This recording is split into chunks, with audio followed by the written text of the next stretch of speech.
Houston, Texas, where it is really hot out. Feels like temperatures already above 100 degrees. Humidity is way up there too, so well, I'm used to it, born and raised here. The video is about heat and in the summertime what you can do to help protect your succulents from when it gets really hot out, and also a little bit of talk about summer dormant plants. So if you have any questions, leave them in the comments below, and if they're about care needs or advice you need, be sure to leave your location as well. And yeah, also check out my book. It's an ebook called The Succulent Manual, a guide to care and repair for all climates, because climate is key in understanding what your succulents need, and there'll be some information about that in the video description below. I check the weather every day to get an idea of the upcoming forecast, and this is a look at the hourly forecast for Houston. As you can see, it's very hot, and the humidity raises the feels like temperature by about 10 degrees, and there's not much of a breeze to help circulate the air. So even though it's hot, the high humidity prevents soil from drying as quickly as it would in an arid region like West Texas or Nevada.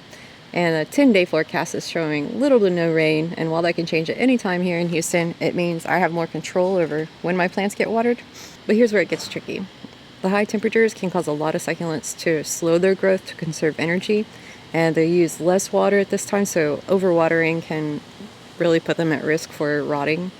Wet, hot dirt is a breeding ground for bacteria and fungi, and those are the main culprits in causing root rot. So that's why it's important to pot your succulents with just enough organic material, the dirt to meet the plant's needs. And it's also why you see me using such a large proportion of drainage materials like pumice, turfus, and expanded shale. As I mentioned in my video, The Right Light for Succulents, the sun's path changes throughout the year. So one area of your yard might be shadier in fall than summer. And when it gets really hot out, too much direct sun can burn your plants. So finding a location that gets bright indirect or filtered sun is super important. You might have to move some stuff around. You can also use shade cloth or other plants that can tolerate more sun to block some of the direct light, like lemongrass and plumeria. And there's all kinds of stuff out there. My backyard faces east, and while morning sun isn't as brutal as afternoon summer sun, I still keep a close watch on everything, and I'll turn the pots if I think one side of a plant is getting too much light, and I avoid watering anything until the sun has passed over the house. The pecan tree drops its leaves, and they don't grow back until late March, so it was quite a bit brighter out here. But now that it's filled out, there's a lot of good filtered light, just in time for the hottest months. Now let's talk about watering. I know it goes against every instinct to decrease the watering frequency when it gets really hot out, but you remember, succulents have evolved to conserve water in their leaves, their stems, their roots, and you just kind of have to take it plant by plant at this time. I'm not saying stop watering everything, I'm just saying get to know each of their needs individually and figure out whether they even want to be watered or not. Protecting your succulents from full sun will help keep them actively growing. And on the opposite end, if you cut back on watering, it'll simulate a drought, and so they'll go a bit dormant. They'll start to rest a bit more. When you do water, try to do so in the evenings. It gives the water time to evaporate, so there's less risk of sunburn. If you fertilize your plants, I suggest cutting back on how much you feed them when it gets really hot, because again, their metabolisms can slow down. It makes it difficult for them to process those nutrients, and they may stretch, drop their leaves, or worse. This is why I tell y'all that in my experience, propagating during the summertime is a lot less successful than any other time of the year, basically, because they're resting. They don't want to do anything, and there's a chance that if you take a cutting and it doesn't heal quick enough and put out roots fast enough, you could lose it, it could die. So wait till the weather's more accommodating, and you'll have much better luck, I promise. Another thing to consider is the materials surrounding your plants, like the pots and the top dressings and the shelves they're on, whether they're against like a hot brick wall or window. These concrete blocks get pretty hot, and all of the, if they're potted in a glass or ceramic or metal, all of that is going to absorb the heat, and materials that are made of those things will radiate that heat back to your plants. So, feel the pots, feel the containers, touch their leaves during the hottest point in the day, and make your best judgment. If you think that they're hot, it might be too hot, you know, you're going to need to make some adjustments.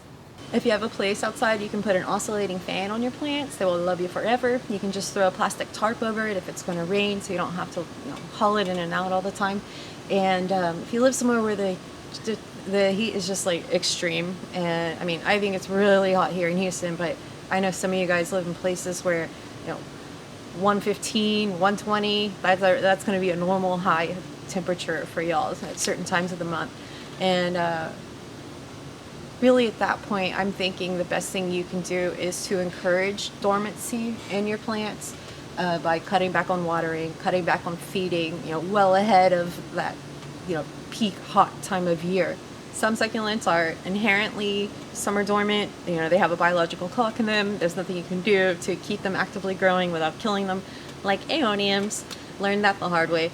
In that situation with those plants, your best bet is to put them somewhere indoors, as you know, bright spot, stop watering, and just wait and trust the plant. And it'll probably show signs of maybe it drops some of the lower leaves, or it just comes to a complete halt in growth.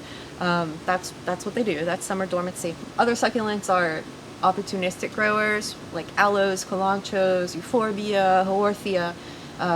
In a lot of places they do show more signs of summer dormancy and act more as winter growers. For me, I just note I try to be extra careful when it does get really hot with overwatering aloes. For some reason, you know, I still am like, you're an aloe, you're full of water, and here's some more. You probably want it, but that's not true. They're and haworthias and euphorbias, all those I just mentioned. You still have to be really careful about overwatering when it does get really hot.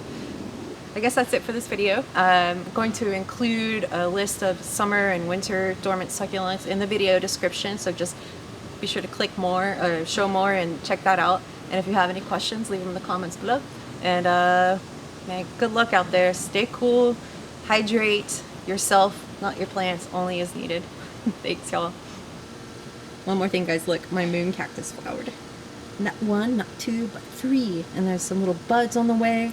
And the big one on the left that opens and closes, opens in the daytime and closes up, you know, in the evenings. This is the 6th day, and it still looks really fresh and happy. I'm excited to see how long it'll last. And we got those other two, and then more buds on the way. So this guy's happy. Maybe from the side. Isn't it awesome?